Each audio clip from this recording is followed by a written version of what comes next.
Good afternoon, everybody. Welcome to Hudson Valley Sports Report podcast, weekend review. Here with Rich Thomaselli, owner of Hudson Valley Sports Report. Rich, there's been some big happenings here lately in high school sports with Yeah, football. yeah, there sure has. It's been an interesting couple of weeks, that's for sure. Our basketball season ended, and we had some local champions for those regional tournaments, and then we kind of rolled right into the fall two season, um, which in section one is football and volleyball. That's what was canceled back in the fall, back in September. And but in section nine, it's everything. So you've got football, you've got volleyball, you got field hockey, boys soccer, girls soccer. Um, I believe you even have cross country. So there's a lot going on, and it's going to be tried to be squeezed and compressed into about 7 weeks here. I think it ends around April 26th, so that we can roll into a full spring season. And also later on, we'll get to Marist College Women. They play tomorrow night against eighth-ranked Louisville, second-seeded Louisville in their bracket, and Marist is seeded 15th, and they will play a first-round game tomorrow night in San Antonio. But we'll get to that, and we'll start with finally, after what has basically been about 16 months and over 450 days since we last saw a football snapped in anger. It's back, and we are happy to have it back. So we have three guests with us today, hopefully. I believe we saw Ken Barger, the new Roosevelt football coach, will join us. Arlington quarterback Joey Fortunato will be with us. And we are trying to hunt down Mayapack quarterback Anthony DiMatteo. So we have three guests to talk about the return of football. But when it did return, and Eddie wanted you to speak a lot to this, it returned on kind of a somber note. Friday night, Wallkill opened up with its first game of the year and honored one of their own, senior linebacker, Miguel Lugo, who passed away the night of the very first practice back on March 1st. And his family was there last night, and Miguel was honored. And Eddie was there taking some photos. There are some photos on HudsonValleySportsReport.com right on the homepage, so you can see those. But not the way you want to start, and definitely, a heartbreaking moment.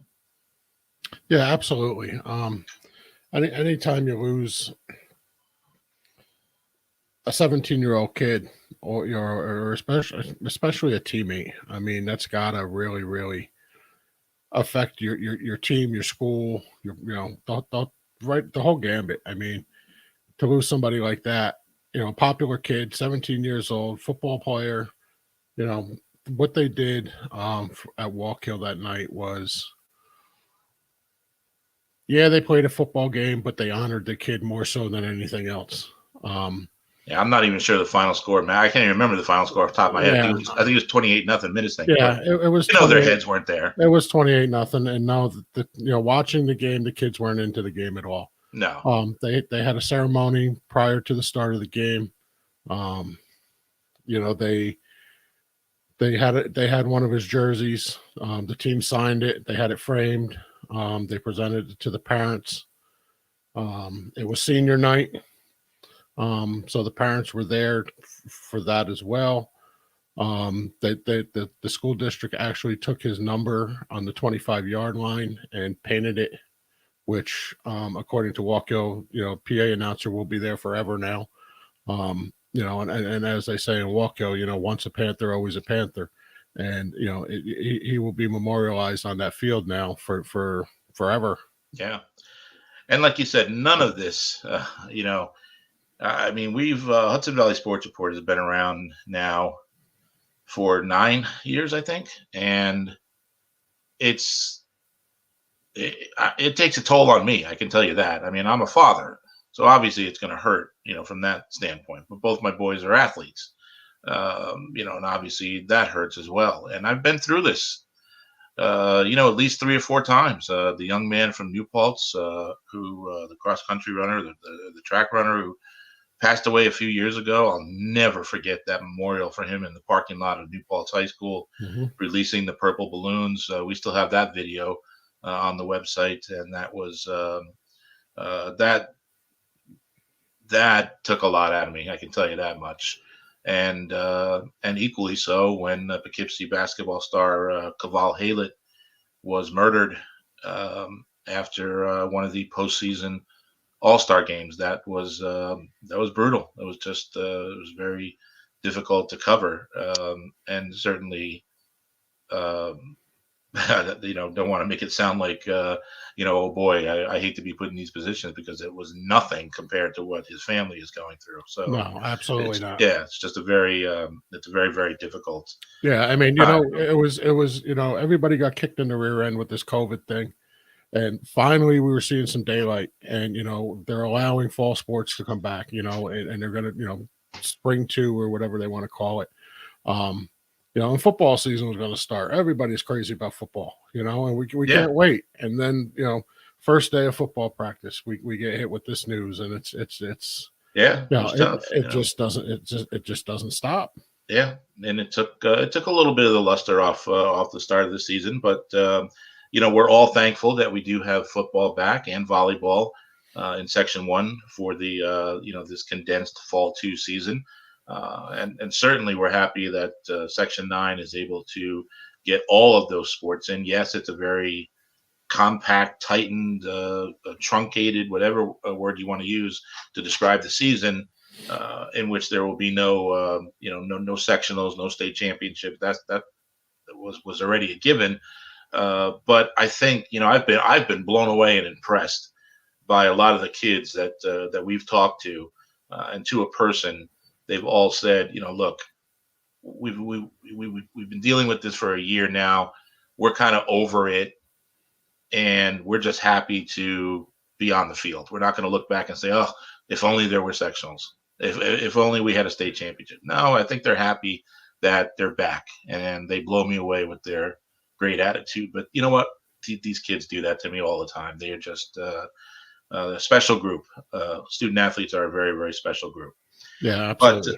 But let's talk some football, and let's start to be a bit more upbeat. One of the great stories of the year, of course, and this is dating back to last year, is that Ken Barger is back as the head coach on a sideline. He the last 4 years he's been an assistant with Archbishop Stepanak. Before that, he absolutely rescued the Poughkeepsie High School program as the head coach and did wonderful things there. So let's bring in our first guest, and he is the first year brand new coach at FDR at Franklin D. Roosevelt, Ken Barger. Hey, Kenny.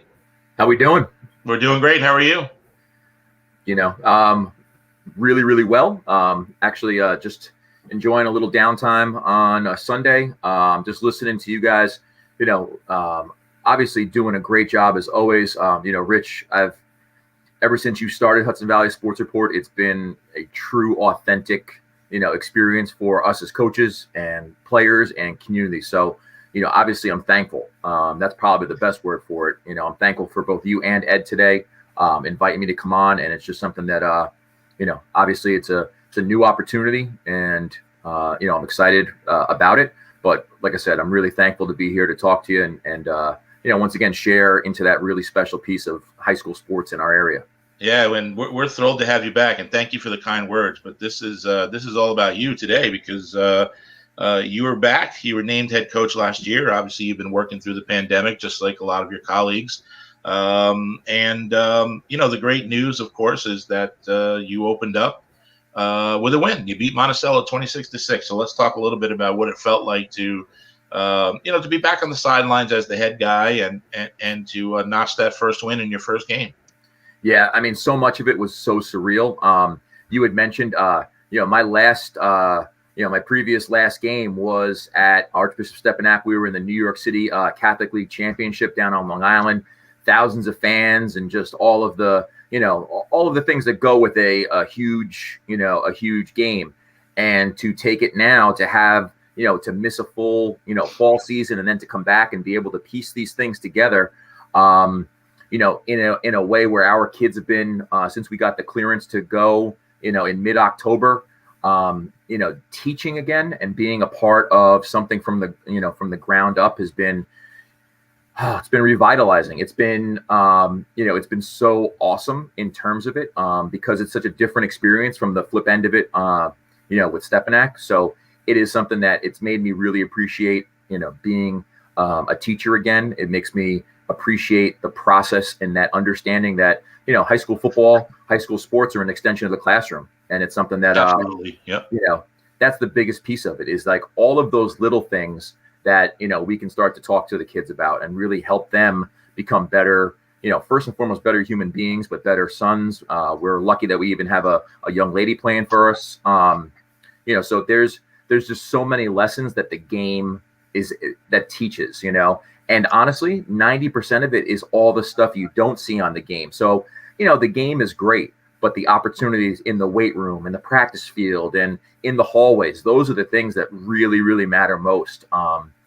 Because what you do there kind of leads to what happens onto those, when the lights turn on. So I think a lot of coaches will tell you, Ken, and you've probably heard it already, the 48 minutes, that's just the culmination of everything that has gone into, that, like you just said, the game is almost, it's not an afterthought, but it's the final 48 minutes of that prep, whether it's a week or 10 days or 2 weeks or whatever. And, I think a lot of people don't realize what goes into it. And as you said, it's not just the practice, it's not just the lifting, it's how you act in the hallways, it's how you are to your teammates, it's how you are to your classmates. And I think you instilled a lot of that at Poughkeepsie, and certainly you probably saw a lot of that at Stepanak that you can bring to Roosevelt, and kind of leads into my second question.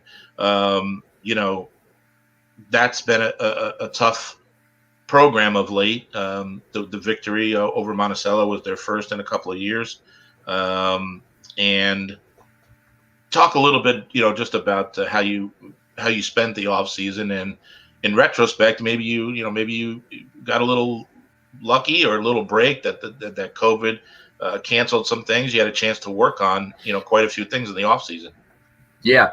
There's, COVID. Not that a pandemic, is, let me correct myself. Not Right. that a pandemic is ever a good thing, but I think you understand what I'm trying to say. 110%. Take advantage of it. Yeah.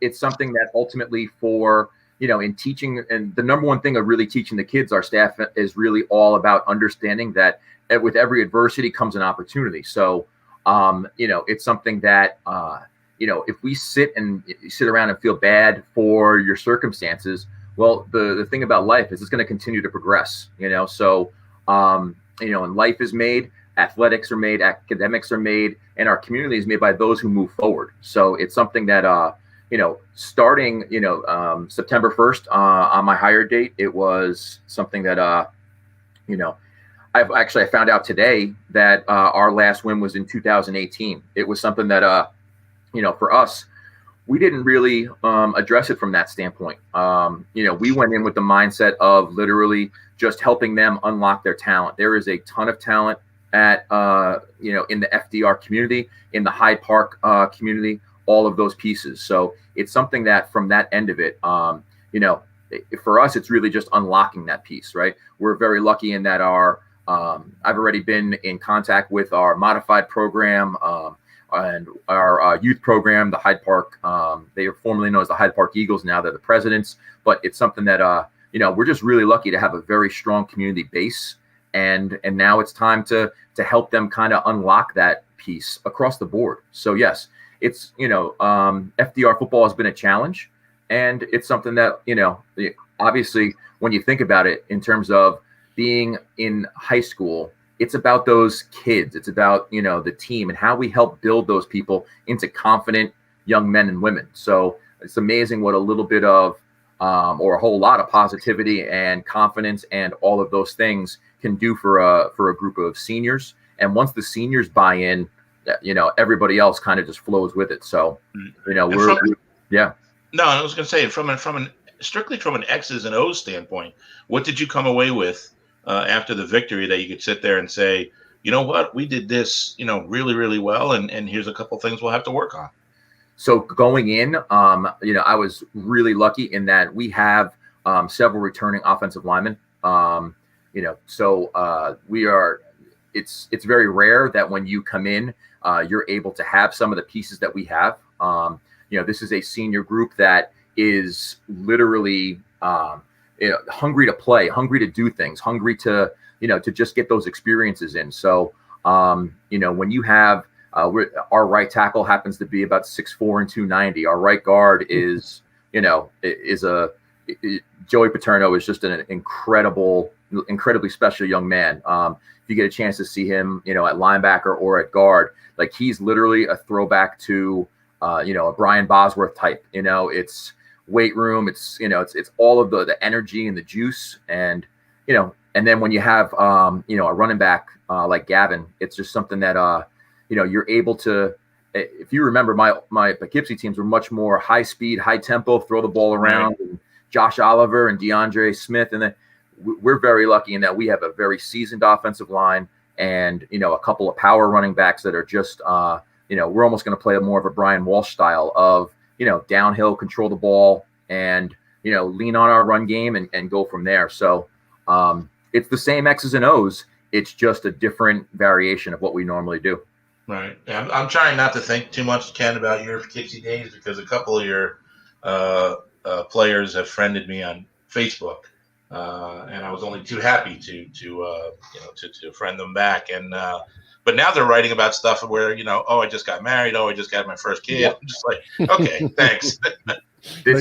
Makes you feel good, doesn't it? Yeah, and it's something that honestly. I have one of my former Poughkeepsie assistants with me, but I have two of my former players, Moquan Dickens and Terrence Parson, both outstanding former players of mine. And to be able to have them on the sidelines and for them to be able to teach and talk to the kids, it must be great. Yeah, it's the greatest thing. It's something that somebody took a picture of us together, yesterday. It just that's what means the world to me is that ability to help young men become men, and then those men go back to their community. And now I'm lucky to have them in our Hyde Park community. So yeah, absolutely. Eddie, I was waiting for you to say, talking about getting old, waiting for you to ask me what happened to the to the beard. Yeah. I see that. Yeah, you see it. I'll tell you exactly what happened. I don't know where we were going. We were driving. My son says, "Dad, I'm hungry." And 16 years old. What are you gonna do? He could eat 24 hours a day. But as I said, okay, yeah. So I take him through Wendy's, and they have the 2-window thing going on. So I pull up to the next window. I said, "Damn it!" I said, "I forgot I wanted a water. Not a bottled water, but a nice big cup of ice water." So I go through and I explain to the girl. She must have been new, so she turns to what had to be like a manager right behind her, and I could see the guy, and she says, "Hey, this guy forgot something. Can he?" Order now and pay. And the guy says, "Well, what is it?" She says, "Oh, it's only he wanted a cup of ice water, not a bottle, but a cup of ice water." And the guy's like, "Oh, yeah, no problem." I said, "Hey, thank you." I waved to him. I said, "Hey, thank you very much." And I go, "How much do I owe you?" And he goes, "Oh, it's nothing for senior citizens." Cold. Oh, talk about deflating your tires. Wow. Oh, wow. I mean, I'm just like, dude. 56, I'm not a senior citizen yet. I mean, maybe AARP considers me a senior citizen, but I don't. So anyway, what'd you do? Drink your water, come home and shave? Yes, exactly what I did. And it was so good. It was looking so good and so thick that I actually had to go to the barbershop and have him trim it, first. Yep. And then I shaved it down to, to baby's butt skin, but that'll be the end of that experiment. I was going for the George Clooney salt and pepper look, and mostly I got Santa Claus. So anyway, Kenny, who do we before we let you go? Who do you have your next opponent? We play a very difficult Chester squad coming up. So you got They've got a lot of tradition. Coach, they have it's something that I remember back coaching. Obviously in the Poughkeepsie days when our Section 1 team would go and they would, Chester would be waiting for them in Section 9. And they've always, Coach Stover up there does a nice job. They're tough. They're well coached. They just do they just do football really, really well. So it's going to be a nice next step test for us. So looking forward to it. Well, my friend, thank you for coming on. It won't be the last time, and happy to get that little reporter subject interaction going again. I love it. And you have two great quarterbacks coming up next. Both the DiMatteo and Fortunato kid are tremendous high school quarterbacks for our area. It's great to see the development in our area of the game to that level. So enjoy, and I can't thank you guys enough for having me on. No, our pleasure. Thank you, Ken Barger, the new first-year coach of Franklin D. Roosevelt football, going to try to restore that program. I have no doubt that he will, and he even opened up with a win already. So can't thank him enough for coming on. So not at all. All right, so thank you to Ken, and we want to continue with our football theme here with our guests. Our number 2 guest here out of 3 is Mayapack quarterback Anthony DiMatteo, who opened up last night actually, on that great field down at Mayapack. And Anthony, I guess we'll start with what everybody wanted to talk to you about, and I guess first, thank you for being here and for coming on. Yeah, thank you. This was I don't want to call it strange. It was just definitely unique. Everybody was calling it the DiMatteo Bowl leading up to your game with Somers, and rightfully so. You're the quarterback. Your dad, Dominic, who I go way back with, is your coach. And your grandfather, Tony, has been a Section 1 legend for God knows how long. So what was that like leading up to the game? I mean, it definitely added, I'm sure a lot of people would say this, it definitely added a lot of juice to that game.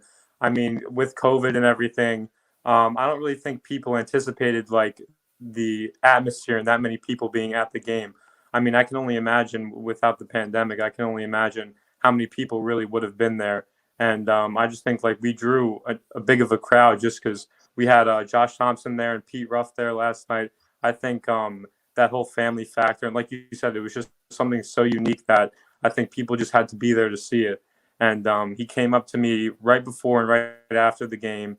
And those moments, I mean, we're going to talk about those moments at Thanksgiving dinner, Christmas dinner. Sure. That we'll never forget for the rest of our lives. And did he say anything to you, prior to the game? Yeah, these are his exact words. He said, "I don't care what happens tonight. This doesn't mean anything, but whether it's me, you, your dad, your uncle, we're still family. We'll always be family. I love you." And then I said, "Yeah, we'll still go out for steak dinners and we'll still see each other on Christmas." And he laughed. And at that point, it was just like, "All right, let's get ready to go." And then it was game time. Oh, very nice. So he said, "I love you" to his grandson. Yeah, definitely. Yeah. Yeah, he was probably trying to throw you off. Dude, Right. Little bit. Everyone was talking to me before the game. They were like, "Don't let him get inside your head." I'm like, he's like that. He wouldn't do that. All right, so you guys went down to defeat, though, in the first game, 28-7. You threw for over 100 yards, threw a touchdown pass. What did you take away from your opener? Obviously, Somers is a very good football team, but I think we're gonna watch it together as a team tomorrow. And we're probably gonna focus on us as a team. And I think my dad talked to us after the game, and this is where we got to find our identity. Like, are we gonna pack it in this week? We don't know our opponent yet. Lords got canceled due to COVID, so we don't know our opponent yet. But I think this is really the time where we gather ourselves and we see, can we persevere? Is this an obstacle that we can get over, or are we gonna pack it in? And I think this group of guys, we're really capable of overcoming this. I mean, like I said before, that's a really good Somers team today. I think the only 3 teams that Lohud had ahead of them was New Row, Iona Prep, and Stepanak. So we knew they were going to be a good team. But I mean, it was nothing at the end of the first quarter. It was a 2-score game. They had a couple of big plays. We knew that we could hang with them. They made more plays than we did. At the end of the day. And I think that this week is really going to be about finding our identity and seeing what we're capable of and seeing if we can overcome these kinds of obstacles. Because this whole year, my dad's been saying it, this whole year has been about obstacles. So there's really no excuses. So I think we're just ready to get back out there tomorrow and get a really good practice. And I think that's what this team needs. Yeah, that was, Anthony, that was really a 7-0 game at the half, because they had a couple of plays late, including one on a tip ball. Right. That if that doesn't happen, you're looking at a 1-score game going into the half. Yeah, The momentum kind of swung a little bit. Yeah, that circus catch by Kapika. I mean, I don't know if you guys know Matt Kapika. He played quarterback ever since 4th grade, and Kosau, obviously, he's a really good quarterback. I guess they moved Kapika to receiver, and that just shows you the kind of athlete that is. I have a tremendous amount of respect for Matt, and I know that catch is going to be all over the place. But like you said, that was just a huge momentum swing, and they got the ball in the second half and drove right down the field. So like you said, that really was a 7-0 game that turned to a 21-0 game real quick. But at the same time, I think that just shows that we were able to play with them. They just hit some big plays. Yep. So Anthony, talk a little bit about as you said that your father has constantly brought up obstacles and what it means to challenge them and to face them and to overcome them. Of course, talk a little bit about what you and I talked about privately on Twitter. None of this is happening if it's not for your father. The work that he did, putting together the advocacy groups, culling together all the coaches, having the coaches then go to their respective fan bases and parents and whatever, and really just start to pound our local legislators and lawmakers and people at that level to put some pressure on the governor to approve high-risk sports, which he did back in late January. And a lot of this doesn't happen if not for Dominic DiMatteo. Definitely. I 100% agree with that. I'm going to give him all the credit in the world. I really, like you said, I really don't think the season happens without him. He just kept persevering. Some nights he'd stay up. I'd hear him yelling. I'm trying to do homework downstairs. I hear him yelling on the phone. He was telling us he's really trying to tell us to take lessons away from this. And like, if you really want something, it sounds cliche, but if you really want something, you could totally go after it. And he really wanted this. And I think the main thing that people need to understand, he didn't want this for himself. He's coached for 25 years. He's coached at the collegiate level. He's played at the college football level. He doesn't need to have this 1 year of football. He really wanted it for the kids. And I don't know how many people really know that, but he pushed for these kids so much. We really feel I'm sure I can speak for my teammates when we really feel close to him because of it. And I don't really know how many kids really know how hard that he worked and how hard he pushed for them to get the season. And I really commend him for that. And I'm really honored that my father was capable of doing something so great that it impacted so many high school athletes across the board. And I'm really proud of him for that. Yeah, that's amazing. Congrats to him. Definitely. Yeah, everything that he did is just, and I could picture him being on the phone that late and raising his voice a little bit because, that kind of push was really needed. Somebody had to coalesce, for lack of a better term, the rest of the section and starting with his peers at the coaching level and then reaching out to booster clubs and parents and anybody that could sign off and sign letters to our local legislators and lawmakers to help push this along. So, again, a fabulous job by your dad. I know that he's a film freak, so I guess I'll ask you, are you the same way? What did you take away from your own personal performance last night? And will you watch a lot of film? And have you already thought about, I didn't like the way I did this, and this I'm going to work on the next couple practices. I did like something here. How do you take away your performance last night, Anthony? Yeah, so before I give you my takeaways, I have to tell you a story. The game ended at 9:30. I went home and I was still in my uniform. I took my pads off and everything, but I was still in I had my girdle and my pants on until 11:30.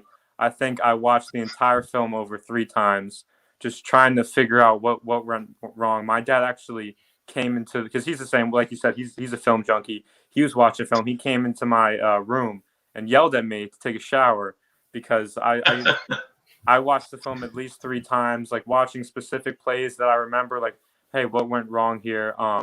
But he told me that we would watch it together as a team on Monday, and even tonight that me and him would steal some time. After watching it over a couple of times, we put in no back. So we were going 5 wide, and there was nobody in the back. And we knew that my grandpa would pick up on it. And I think he said this in his interview with Pete Ruff. He said so he had to keep sending the blitz, and he was worried that I was going to get hurt. That's what he said in the interview. But as the quarterback, I saw myself making quick decisions, not wanting to get hit. I threw a lot of balls away that I shouldn't have. I should have been more patient. I should have trusted my line more. I think just us as a team, we should have picked up on that more. And me as the quarterback, I definitely should have realized that. My dad always says this saying. He says the highs are high and the lows are lower. You never play as bad as you did, and you never play as good as you did.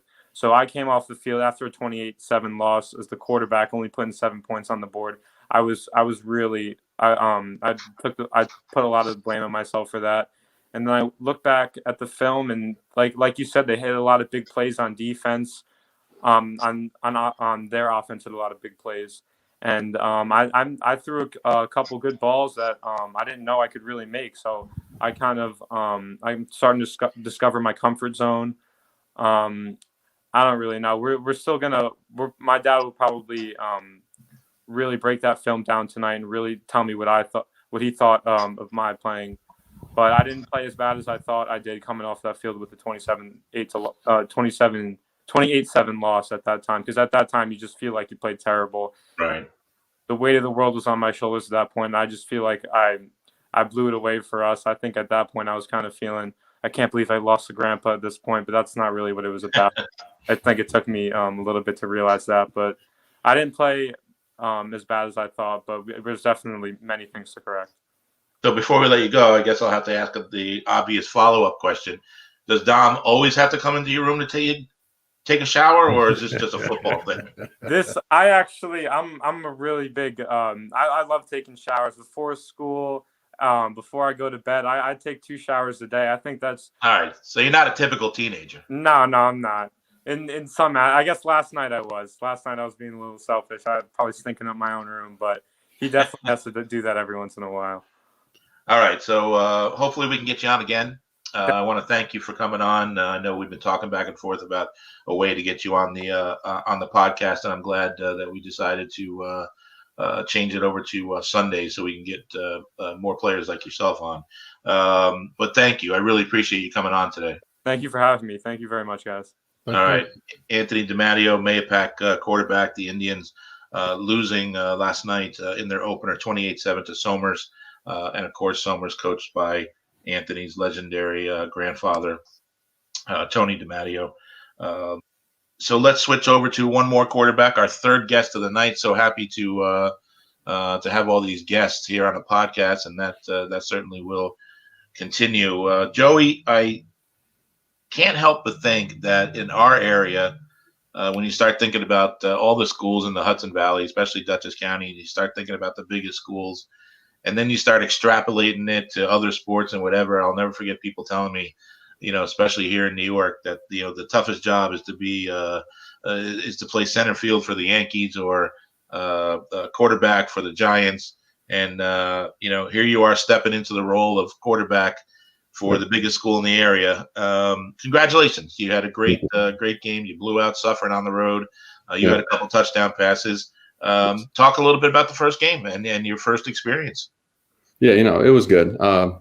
Obviously, a short off season, and it was hard we have a new offense with Coach Signo coming from Yorktown. Oh yeah, Mike is great. So it's all new philosophy, and we got it down pretty well. Yeah, it's awesome. It's no huddle, quick pace, and it was hard to learn, but we got it. That's a change for Arlington, though, right? Isn't that a change, Joey? Because you guys have always had good running backs.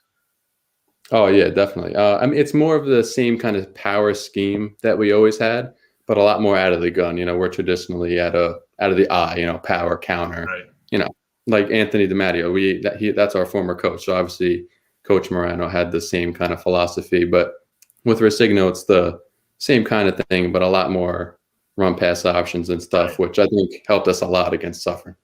And of course, Arlington head coach Mike Morano had been with Coach Dominic DiMatteo when Dom was at Arlington for years. I think it was 9 years, all 9. DiMatteo was there. Tell us a little bit more about the game. Was there any? I didn't ask Ken Barger this. I didn't ask Anthony this, but I want to ask you: were there any butterflies, or was there too much excitement because it had been so long that like I said at the beginning of the podcast, that somebody had snapped a high school football game, snapped a ball in anger, for the first time in 16 months. Any butterflies? Yeah, for sure. I mean, me personally, I wasn't the full-time starter last year. I started 2 games last year, and it was just a different feeling. Last year was almost, and they needed me. I went in. Now it's it's my job to lose. So it was definitely different. First game of the season, and then obviously Suffern's a great opponent. All you hear about is the 2 backs, and Clev Lubin plays defense as well. So you always have to keep an eye on where he is. But I think we got off to a rough start. The opening kickoff kind of, we turned it over on the kickoff, but our defense is top notch. So they stopped Suffering, and then we hopped on offense, and opening drive took it down for a touchdown. So I think after that first defensive and offensive drive, after that first couple minutes, we were rolling. I'm going to ask you. I don't know if you had the ability to watch and hear Anthony talk. I'll ask you the same question that I asked him. On the bus ride home, that's a long bus ride from down in Suffern, or when you got home, did you critique yourself? Did you think about anything? Did you get a chance to watch any film in the last 24 hours or so? Yeah, I'm my biggest critique. Every throw I make, I wish I could have made the read quicker. I wish my feet were in a different place. Even on the RPOs, I wish I could have made the read quicker. It was a complete pass for good yards, but it's just, I wish I could make everything better. And I think our whole team's the same way. Obviously Richie Finn. Big game last night. Yep. Great at what he does. Running back, linebacker, he does it, and he does it well.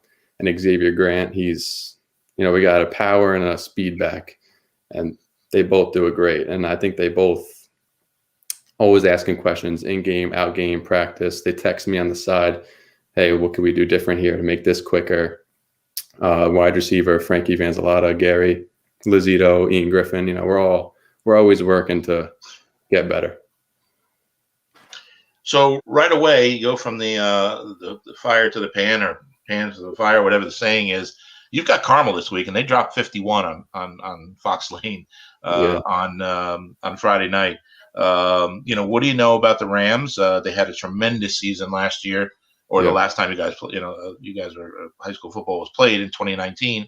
They went all the way to the section finals before they lost to New Rochelle, which of course New Rochelle went on to win the state championship that year. They got a great longtime coach in Todd Kay. So here they are. They're back, and they have a big win. Have you shifted focus already to Carmel? Yeah, definitely. They know us and we know them. We've been playing them for a long time.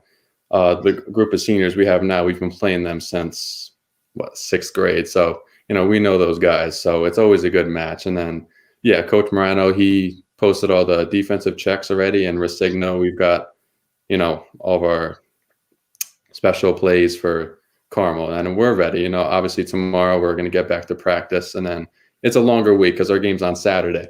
Right. So that's going to give us a little extra time, and we'll be ready. I mean, I think the win against Suffern really gave us the momentum we needed. And on our team, we got a great team this year. We could do pretty special things, I think. And I think our coaches know it, and the community who knows our team knows it as well. So I think we can keep it rolling right into Carmel.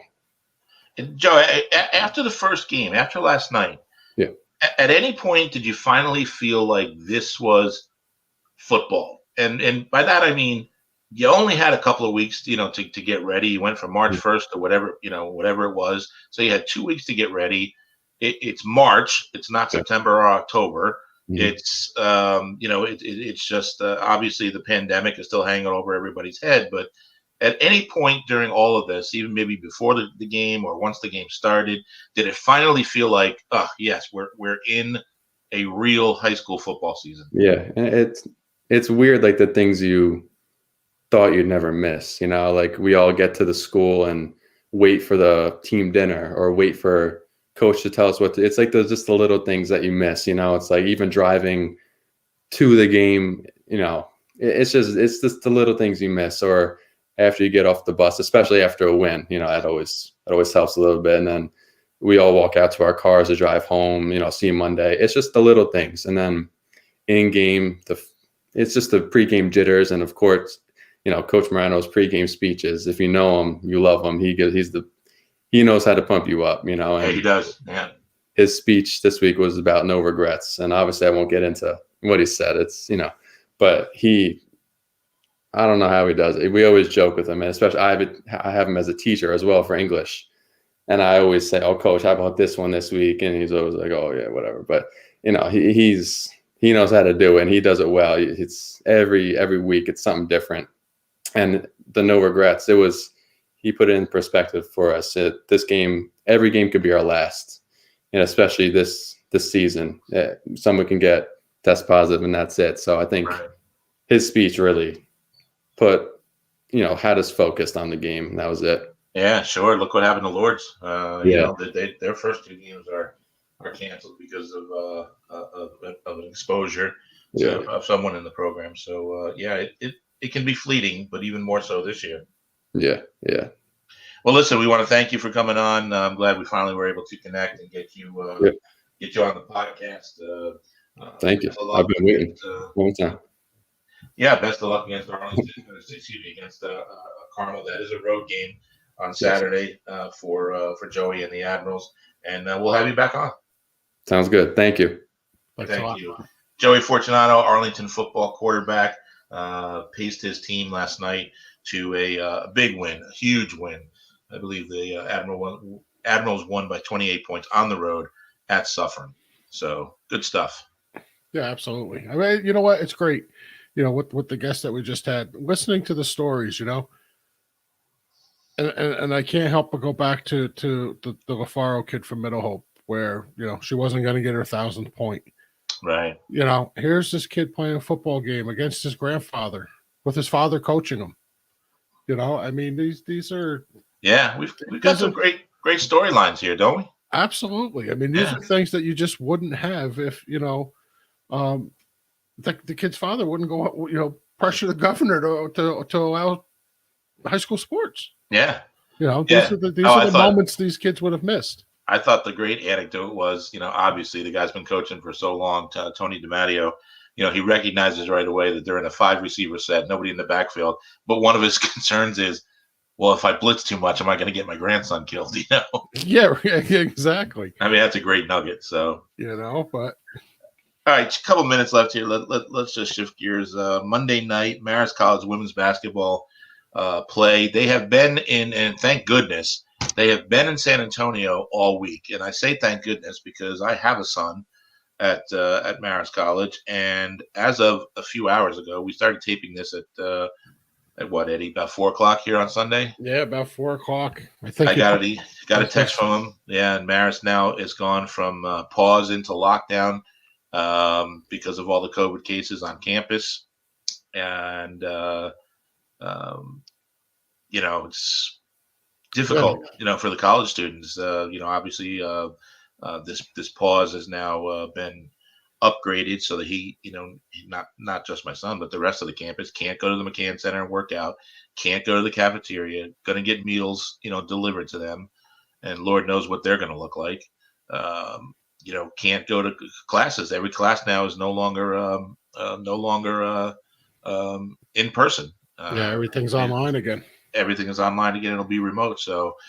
But fortunately, because of the COVID-related rules that the NCAA put into place for teams that made it to the women's basketball tournament, you had to be tested for 6 or 7 days in a row, I believe it was, before you could play. So that's why they brought everybody to the bubble in San Antonio. And Marist got out on Tuesday, flew to Texas. They had to quarantine in their rooms for 48 hours. They are at a nice hotel in the Marriott. But I can tell you, from all the years that I traveled, especially when I was covering Michigan and when I was covering University of Miami, when I worked down in Florida, it's great to travel, but the last thing you want is to be stuck in your room, man. If I was in I San don't, Antonio, I'd want to walk the Riverwalk. I'd want to go see the Alamo. I mean, I don't care what hotel room you're in. I don't care if it's a 5-star hotel or, yeah, I don't want to be stuck in a hotel room yeah. for Who 2 wants days, to stay there? Yeah, especially when there's attractions around town that yeah. you can't go to. But they are there, and they play Monday night, as we had said. And we've already seen in the NCAA men's basketball tournament a 15 seed knock off a number 2, so it's not that far fetched. And Marist has a history. They did go to the Sweet 16 back in 07, 08, I believe it was.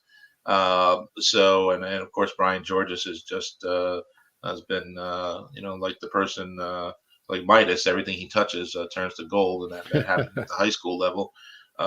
So if you get a chance, be sure to watch Marist. They will be on ESPN tomorrow night, Monday night at 8 p.m. against Louisville. And, you'll have to look for to see how they play against Dana Evans, who's one of the top players in the country for the Cardinals. So that'll be difficult to stop. One of the keys to the game that Coach Georges was talking about yesterday during Marist's last press conference was they cannot let Louisville come out and just start draining threes on them because that will tend to put you in a hole quickly and early and not be able to get out of it. So there's a couple of quick key points to watch. But I think, it's first time in 7 years. I think we all got kind of spoiled back, in the 2000s, the early 2000s, that Marist was going to the big dance every year. And then Quinnipiac built up its program, and they went for 3-4 years in a row. And so this is the first time in 7 years that Marist has been in the NCAA tournament. So I don't know. I'm excited. I think it's great. Oh, absolutely. I mean, anytime you get a local school in the NCAA Yeah. tournament is a big deal. I mean, even if you're coming in as a 15 seed, that's perfectly fine. I mean, not many schools go. I mean, for again, like you said, we were spoiled way back when, and you kind of expected it year after year. And then, like you said, Quinnipiac upped their program. Yep. They took over for a few years, and now we're back to Marist again. And they, it's great to see them in there, but they got their hands full. They do have their hands full, so we will see how it all plays out. They are playing in the Alamo Dome, which, if memory serves me, seats 50 or 60 or 70,000. Of course, none of that's going to be even close to that because of the restrictions and the rules. And I'm pretty sure Brian Georges said yesterday that they actually cut the arena in half with a curtain, so there could be 2 games going on at the same time. Just the way they configured, the thing. But you know what? Who cares? Nonetheless, they are there. That's the most important thing. And they have been practicing, and they're all good, and they're all healthy. And their game will tip off at 8 o'clock tomorrow night. So hopefully we'll have something fun to talk about either way next week on the podcast. So that should do it for today. It's been an eventful Sunday afternoon. We want to thank our guests. New Roosevelt football coach Ken Barger, Mahopac High School football quarterback Anthony DiMatteo, and of course Arlington quarterback Joey Fortunato. Eddie, you going out for any more 30-mile bike rides? No. No, one a day is fine with that. Well, thank you again, as always, for putting it together. And I guess we will see you all next week. Thank you for tuning in. We really appreciate it. Thank you.